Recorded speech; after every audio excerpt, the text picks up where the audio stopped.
एक ही थाली में बैठकर खाएं सवर्ण तो बहुजन समाज करेगा स्वागत। अनिल कुमार।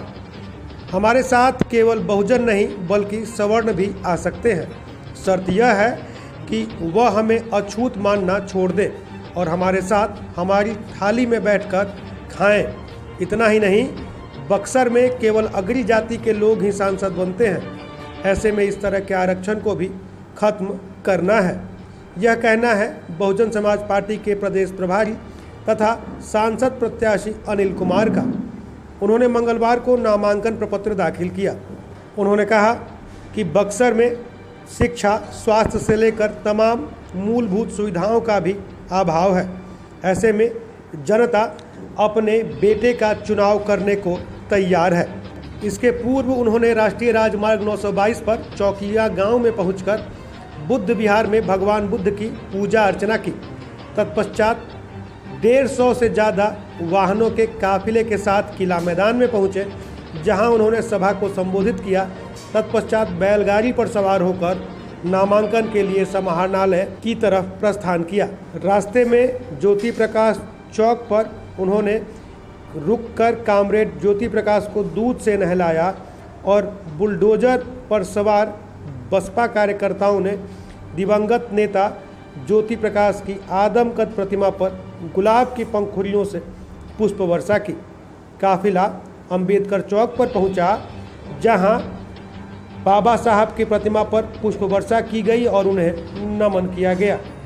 तत्पश्चात सभी वहां से पैदल ही समाहरणालय की तरफ बढ़ चले। बसपा प्रत्याशी अनिल कुमार के नामांकन के दौरान बसपा कार्यकर्ताओं का जोश देखते ही बन रहा था।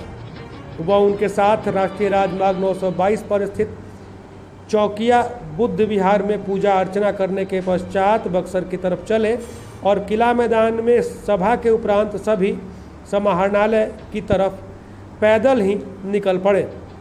अनिल कुमार के साथ हजारों कार्यकर्ताओं की भीड़ सड़क पर थी। स्थानीय लोगों का यह कहना था कि अब तक जितने भी प्रत्याशियों ने नामांकन किया, उनमें से किसी भी प्रत्याशी के साथ इतना बड़ा जन सैलाब नहीं था। पत्रकारों से बातचीत करते हुए तथा उनके सवालों का जवाब देते हुए अनिल कुमार ने कहा कि बहुजन समाज के लोग पिछड़े, अति पिछड़े, दलित एक हैं, और अगर अगड़ी जातियों की बात करें, वो भी अगर हमें मानने लगे तो भी हमारे साथ हैं। लेकिन नहीं मानेंगे, हमें पिछड़ा रहेंगे, हमें दलित रखते हैं, हमें कहते हैं कि ये छोटी जाति के लोग हैं, ये शूद्र लोग हैं। तो जब तक शूद्र हमें मानते रहेंगे कैसे एक हो सकते हैं? लेकिन जिस दिन हमारे थाली में बैठ के खाने लगे, हम बराबर हो जाएंगे। लेकिन वो तो हमारे साथ आज भी परहेज करते हैं। गौतम बुद्ध ही हम सबों के इतिहास के पहले राजा थे, जिन्होंने संदेश दिया अपने सब कुछ त्याग करके। जिन्हें सब कुछ था वो सारा कुछ त्याग करके उन्होंने संदेश दिया कि मानवता ही मानव हो सकता है। हम एक मानव को, हर एक मानव को जोड़ने के संकल्प के साथ कि बक्सर का विकास के लिए, बक्सर को विकसित बनाने के लिए हर किसी को जुटने की जरूरत है। और बक्सर से आरक्षण खत्म करने के लिए इस बार हर किसी को जुड़ने की जरूरत है कि बक्सर को विकसित बनाना है तो बक्सर का बेटा बनाएगा। बक्सर को एक विकास के रास्ते पर ले जाने का विजन है, वो बना सकता है। किस तरह का आरक्षण खत्म करने की बात कर रहे हैं? जो बक्सर में आरक्षण है, बक्सर में किसी खास जाति का सांसद क्राइटेरिया फिक्स्ड है, उस क्राइटेरिया को तोड़ना चाहते हैं। और बहुजन समाज के तमाम लोग तैयार हैं कि इस बार बक्सर में जो जाति विशेष का जो आरक्षण है, उस आरक्षण को किसी भी हालत में हम खत्म करेंगे और बहुजन समाज को मान और सम्मान की लड़ाई देने का संकल्प और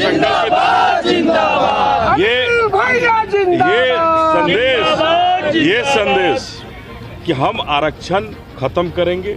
जब हमारा आरक्षण, नौकरियां भारत में खत्म होती जा रही है, नौकरी खत्म हो रही है हमारे बहुजन समाज के लोगों का, न रेलवे में नौकरी है, न कहीं भी नौकरी नहीं है। अग्निवीर हमारे युवा बन रहे हैं, हमारे भाई अग्निवीर बन रहे हैं 4 साल के लिए। तो इन तमाम तरह के झूठे जो भारतीय जनता पार्टी और कांग्रेस के लोगों ने, लोक लुभाव ने नारे दे दिए और कुछ नहीं हुआ, तो हम सभी बहुजन समाज के लोग एकत्रित हैं और एकत्रित होकर के इस बार बक्सर के आरक्षण को धाराशायी करेंगे और बक्सर बहुजन का होगा, इस नारे के साथ। बक्सर से चंद्रकांत निराला।